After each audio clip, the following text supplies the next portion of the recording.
बड़ों की बातें सदा बड़ी नहीं रहती, दुआएं दे न सको तो बद्दुआएं ना देना, किसी गरीब की बेटी रुकी नहीं रहती।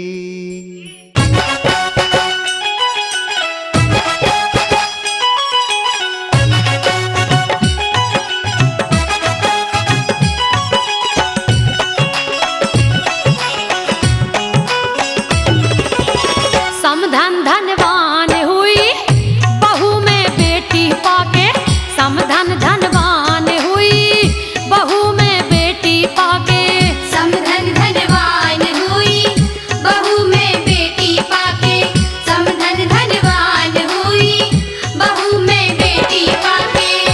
एक निर्धन के घर में खुशियां लाके, समधन धनवान हुई बहू में बेटी पाके, समधन धनवान हुई बहू में बेटी पाके, समधन धनवान हुई बहू में बेटी पाके, समधन धनवान हुई बहू में बेटी पाके।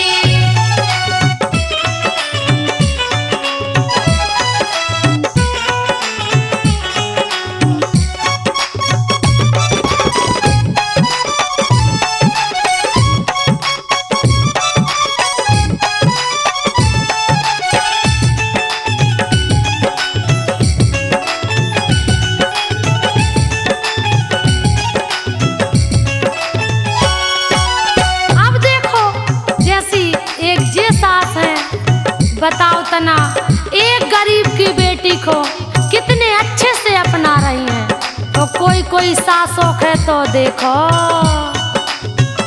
तमन्ना दिल में थी ऐसी दुल्हन में लाऊंगी, गरीबी में पली हो रानी में बनाऊं।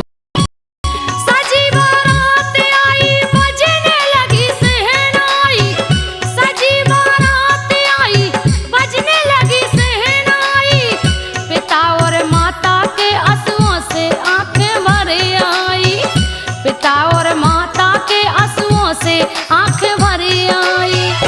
अपने बेटे के संग फेरे परा के रे, समधन धनवान हुई बहू में बेटी पाके, समधन धनवान हुई बहू में बेटी पाके, समधन धनवान हुई बहू में बेटी पाके, समधन धनवान हुई बहू में बेटी पाके।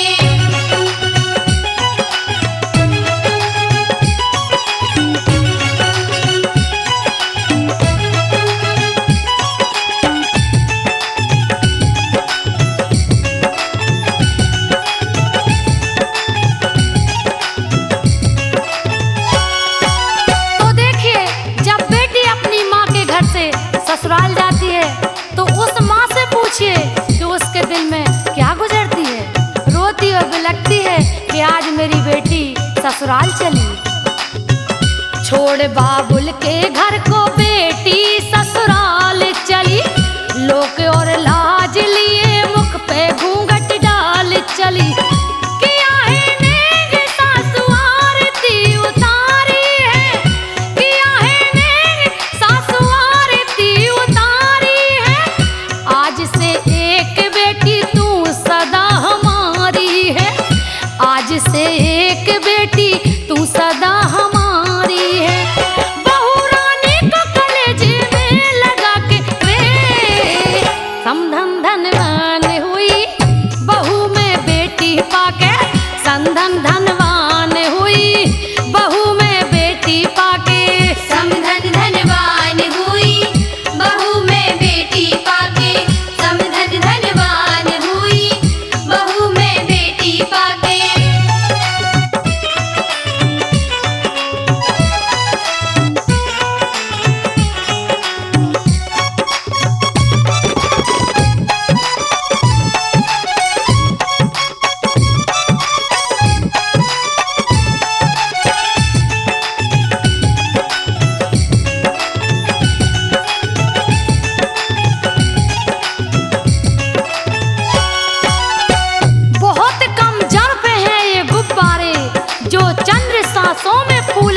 हैं और जरा सी बुलंदी पाकर अपनी औकात भूल जाते हैं।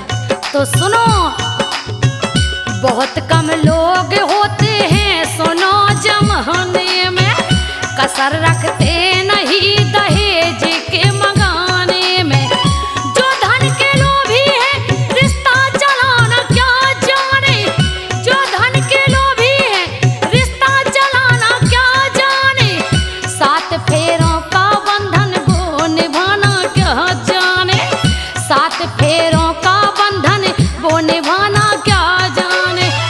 मैं तो हैरान हुई पड़ोसन को समझा के, समधन धनवान हुई बहू में बेटी पाके, समधन धनवान हुई बहू में बेटी पाके। समधन धनवान हुई बहू में बेटी पाके, समधन धनवान हुई बहू में बेटी पाके।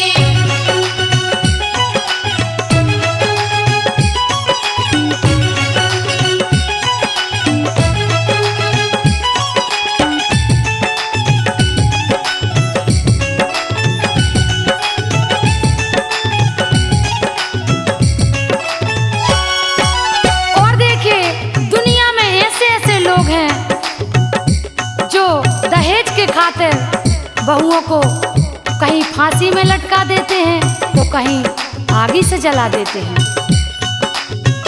जाने कितनों की देखो हो रही है बर्बादी, मिला ना जब दहेज तो फिर ठुकरा दी शादी।